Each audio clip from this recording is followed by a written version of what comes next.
Hola a todos, estamos una vez más aquí con Carlos Duarte. Hola Carlos. Hola Almudena, encantado de estar aquí de nuevo contigo. Y bueno, no sé si habéis visto los vídeos que tenéis anteriores, los vamos a colgar por aquí para que los veáis, pero el primer podcast que hicimos con Carlos era referente a cuando inicias un proceso de cambio y tuvimos como invitado a una de las personas con las que está haciendo un proceso de mentoring. Después tuvimos la oportunidad de conocer de la mano de Carlos Duarte su definición de mentoring. Y hoy nos volvemos a juntar otra vez con Carlos para hablar de valores y fortalezas. Como ya decíamos antes, ya nos has dado una definición. El mentoring, según nos has contado, se basa en que una persona, mentor, con unas características, aptitudes y actitudes determinadas, se presta a ayudar a otra persona, técnicamente un mentee, en su proceso de cambio, crecimiento, mejora, etc. Para que esto sea un éxito, entiendo que la predisposición, actitud y trabajo del mentí es básico, ¿verdad? Pero, ¿qué me dices del mentor? ¿Cuál es su bagaje actitudinal y aptitudinal para que el proceso empiece bien, Carlos? Cuéntanos. Bueno, pues como bien comentas, es básico. Por un lado, que el mentí esté dispuesto a cambiar, sea él quien inicie el proceso, ¿no? Él o ella, evidentemente. Cuando decimos él, siempre estamos refiriendo a ambos géneros. Pero hay, por parte del mentor, hay también una serie de condiciones, bajo nuestro punto de vista, que van a ayudar a que este proceso sea un éxito. Por un lado está pues esa capacidad y esa actitud de querer ayudar, ¿no? De estar dispuesto a compartir los conocimientos, las experiencias y todas esas vivencias que en un momento determinado puestas sobre la mesa van a ayudar al mentí a llevarlo a cabo. Y por otro lado está también todo el bagaje de experiencias, de conocimientos, eh, de todo eso que le ha llevado hasta ahí y que hace que el mentí le elija como compañero de viaje en ese proceso de cambio. Y además, desde nuestro punto de vista, eh, como utilizamos las herramientas de la psicología positiva en este proceso de mentoring, entendemos que ser poseedor de unas fortalezas y unas virtudes van a ayudar mucho al mentí a llevar a cabo y a verse como modelo y como ejemplo. ¿Y de qué forma las premisas y planteamientos de la psicología positiva contribuyen al desarrollo del mentoring, Carlos? Fíjate, para nosotros, bueno, entendemos que cuando trabajamos con la mente de las personas, unos conocimientos sobre psicología son básicos. Al final estamos hablando de procesos internos de la mente que tienen que estar relacionados con la emoción, están relacionados con sentimientos, están relacionados con cosas que están dentro de nosotros y que cuanto más sepamos de ello, Ujú. por supuesto, vamos a hacerlo mejor, ¿no? Por eso entendemos que cualquier persona, tanto desde el coaching como desde el mentoring, si tiene estos conocimientos, bajo nuestro punto de vista va a hacer mejor su trabajo. No es que sea imprescindible, pero sí, por supuesto, aporta valor. A partir de aquí, cuando hablamos de psicología, podemos entender la psicología desde dos premisas, la psicología clásica y la psicología positiva. La psicología positiva, como ya hemos comentado en otras ocasiones, lo que hace es descubrir cuál es la situación emocional y de fortalezas y virtudes de la persona y ayudarla desde esas fortalezas a crecer. Por eso, bueno, pues las premisas de la psicología positiva entendemos que son muy importantes en un proceso de mentor. Es decir, el primer paso es descubrir cuáles son las fortalezas y virtudes de esta persona y desde ella tratar de dibujar su proceso de cambio. Pero para que la gente que nos está viendo entiendan a qué nos referimos, ¿de dónde proceden estas virtudes y estas fortalezas de las que hablas? Bueno, fíjate, parece que llevamos mucho tiempo hablando de esto, ¿no? Pero realmente no llega a 20 años o un poco más que se empezó a hablar de la psicología positiva. Realmente fue Martin Seligman, un psicólogo americano, quien lo puso en marcha allá por el año 98, 1998, 2000, cuando fue nombrado presidente de la APA, de la Asociación de Psicólogos Americanos, quien planteó la premisa de empezar a investigar o moviendo a los psicólogos a investigar cómo funcionamos las personas en las fortalezas. ¿Qué son las fortalezas?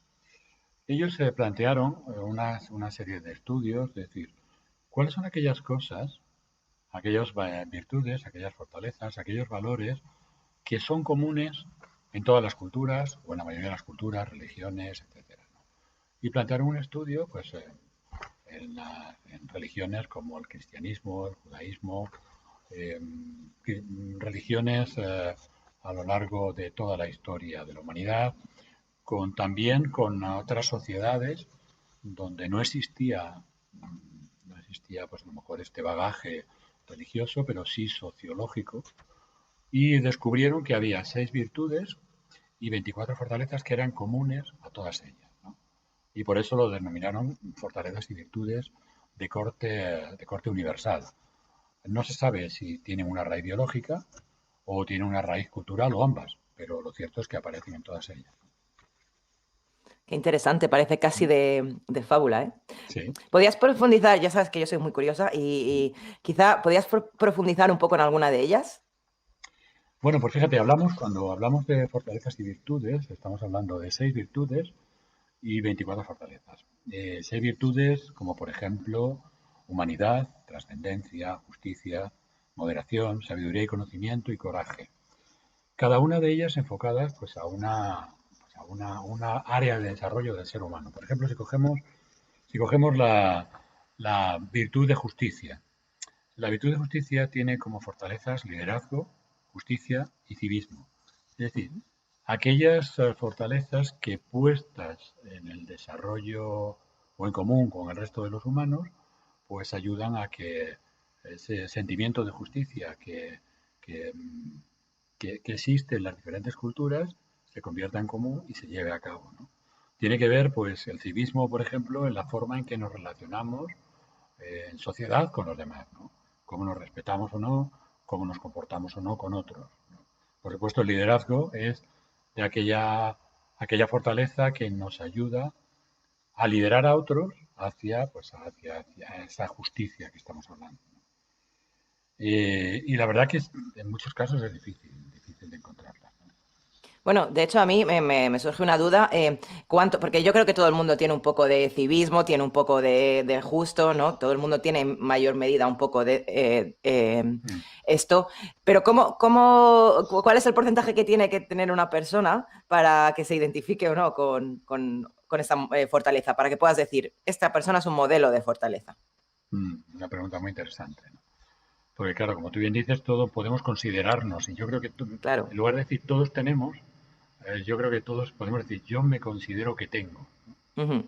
porque yo creo que la diferencia está entre la medida de que yo tengo como justo o como líder y la medida en que eso es necesario para la sociedad en que vivimos, para el momento en que vivimos, ¿no? Claro. A veces, a veces estas fortalezas, bueno, a lo largo del tiempo, pues ha sido suficiente con ciertas cantidades. Hoy día, quizás, pues por la sociedad que estamos viviendo, pues habría que variar esas cantidades. Entonces, tratando de responder a tu pregunta, yo entiendo que el civismo necesario es aquel que nos ayuda a preocuparnos por los demás y a ocuparnos por los demás en la medida que nos preocupamos y nos ocupamos del desarrollo social, ¿no? Del desarrollo Ujú. de la sociedad.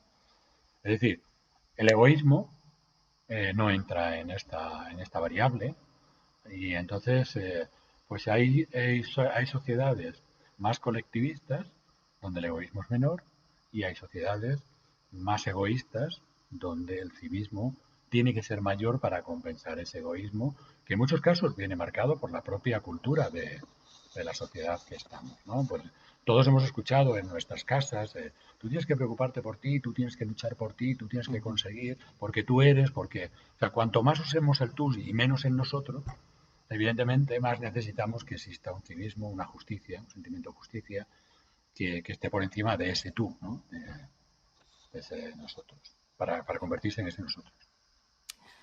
Muy interesante. Y también hay ejemplos claros, yo que sé, si piensas en Nelson Mandela o Gandhi, son ejemplos de personas que sabes que tienen una fortaleza o no. Pero Ya. ¿cómo identificas si una persona tiene una fortaleza o no? ¿Hay algún detector de fortalezas?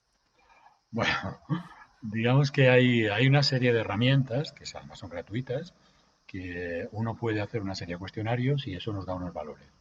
Ok. Unos valores, sobre todo nos da en qué de todas estas fortalezas, en qué nosotros somos más fuertes, ¿no? Ujú.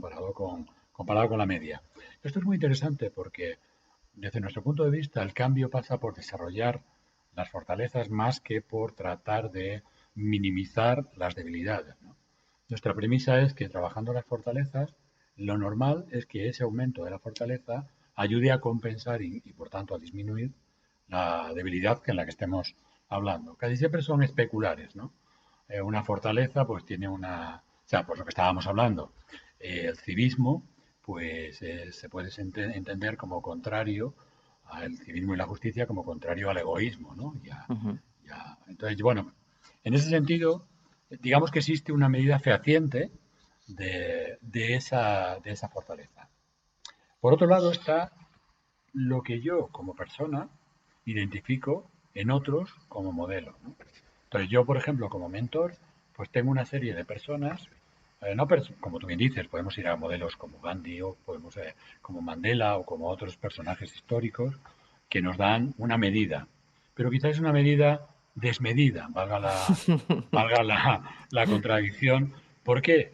Porque, hombre, evidentemente, si todos fuéramos como Gandhi o como Luther King o como Mandela o como la Madre Teresa, pues es posible que no pudiéramos aplicarnos, ¿no? Porque llegaríamos a paralizarnos. Ahora bien, tenemos que identificar personas que sí dan esa medida, ¿no? Y lo curioso es, pues yo, por ejemplo, pues tengo una lista de personas y de personajes. Mira, era mi siguiente pregunta. ¿Puedes darnos algunos ejemplos que ya tengas identificados, ¿no? Como modelos de esta fortaleza, que sean, obviamente, pues no un Mandela o un Sí, Gandhi? pues mira, te voy a poner algunos ejemplos que para mí son personas que son conocidas. Por supuesto hay otros que no, que son más desconocidos y que son ejemplos. Por ejemplo, en la virtud de humanidad, es decir, amor, generosidad, inteligencia social. Pues yo identifico a Alex Rovira, que como sabes es escritor y Ujú.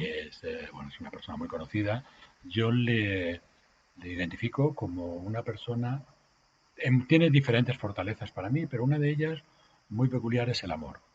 El amor que él muestra cuando habla, cuando se relaciona con las personas, cuando está poniendo sobre la mesa y en sus libros con diferentes aspectos, ¿no? Para mí es un prototipo de modelo de amor, ¿no? De esa fortaleza.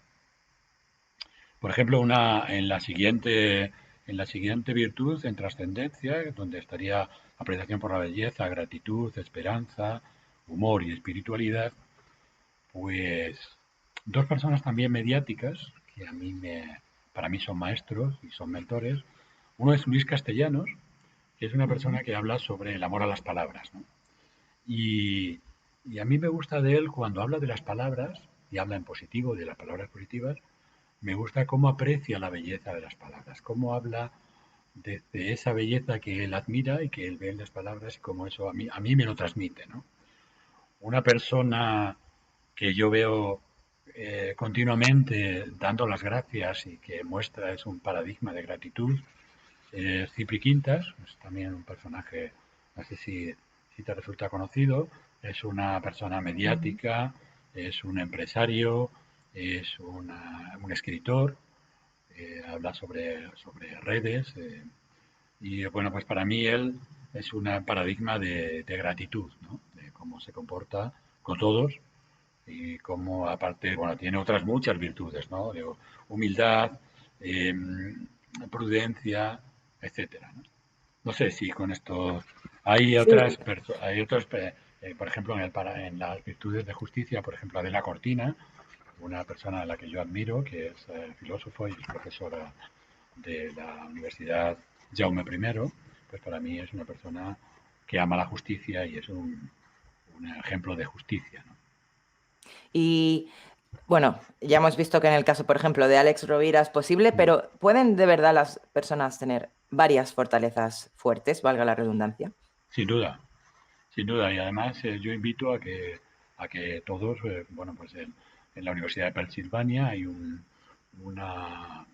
se hizo un cuestionario, se llama cuestionario guía de fortalezas, donde tú puedes entrar allí, es gratuito y lo completas. Son, si no recuerdo mal, en torno a 124 preguntas, 130 preguntas, no recuerdo exactamente cuántas. Y entonces ahí cuando completas el cuestionario te da cuáles son las cinco fortalezas más importantes que en función de de tu respuesta es tu presente. Sí, si queréis podemos colgarlo en tus redes sociales, Carlos, Perfecto. y ya pondremos el enlace para los que nos veáis desde YouTube aquí abajo y para los que estéis en el podcast, pues en el enlace, en la información del podcast. Porque es muy interesante, nosotros lo hemos hecho y a mí me ha dado la oportunidad de reconocer ciertas fortalezas que no sabían ni que eran importantes para mí y a enfocar un poco las decisiones que tomas, sobre todo profesionalmente, bueno, también personalmente, hacia esas fortalezas. Un ejemplo muy claro es que, iba a decir un ejemplo muy curioso, pero he descubierto que la curiosidad es una de las cosas que me mueven. Y Sí. entonces, por ejemplo, ya no me parece perder el tiempo investigar sobre cosas, por ejemplo, porque a mí me hace feliz, incluso si no tiene una meta más allá del puro Sí, del propio conocimiento, del ¿no? propio conocimiento, del propio acto de conocer, ¿no? Eh, Fíjate, un gran mentor que fue Leonardo da Vinci, ¿no? Y lo sigue siendo para mucha gente, para muchas personas, hablaba precisamente de una de las virtudes, era la curiosidad, que uh-huh. él hablaba de eso, ¿no? La necesidad de preocuparnos y preguntarnos el porqué y el para qué de las cosas, y eso nos ayuda a descubrir y abrir nuestra mente, sin duda. Pero que quizá una persona que tenga unos valores diferentes a los tuyos pueda, por ejemplo, no ver la curiosidad como un valor importante y, bueno, cada uno, o sea, al final creo que es una decisión tan personal y en caso de algunas de las personas que realmente toman decisiones en nuestra vida, como los Ya, Mandelas de nuestra vida, sí, es donde creo que sí que tenemos que juzgar a estas personas, incluso votar a estas personas en función de esos valores. sí. De nuevo, si miramos a aquellos que nos lideran, ahora que estamos en medio de las elecciones de Estados Unidos, este circo mediático, Sí. eh, ¿a qué modelos, quién identificas como modelos de fortalezas ahora mismo nuestros líderes? Silencio. Pues la verdad que es una pregunta, no sé si con esto van a quitar todas las subvenciones, que no tengo ninguna, pero la verdad es que desafortunadamente, y voy a mirar a la cámara para que sea yo quien lo diga, desafortunadamente no veo ningún modelo de liderazgo ahora mismo en el panorama, eh, por lo menos en el cercano. Seguramente lo hay, evidentemente, y habrá líderes locales. O sea, yo creo que hay muchas palabras, muchos términos, como es el término liderazgo, que están pervertidos y que los estamos mal, mal usando, malversando y en muchos casos se está perdiendo su significado. Por supuesto tenemos gestores, tenemos personas que mandan, que los elegimos nosotros y por eso están ahí, y luego ellos eligen a otros que son sus consultores o sus asesores o bueno, vamos a dejarlo ahí. Pero no hay líderes, Almudena, no los hay. O sea, si entendemos por líder aquella persona que desde sus valores y desde lo que, desde todas estas fortalezas y virtudes que estamos hablando, está dirigiendo la sociedad hacia un mundo mejor, no hay. No. Fíjate, con todo lo que nos está pasando ahora mismo, pues lo que estamos viendo es una pelea de gallos continua, donde cada uno lo que busca es eh, sus propios beneficios. Ok, Ni siquiera, mira, es que me vengo arriba, ni siquiera lo de sus propios votantes.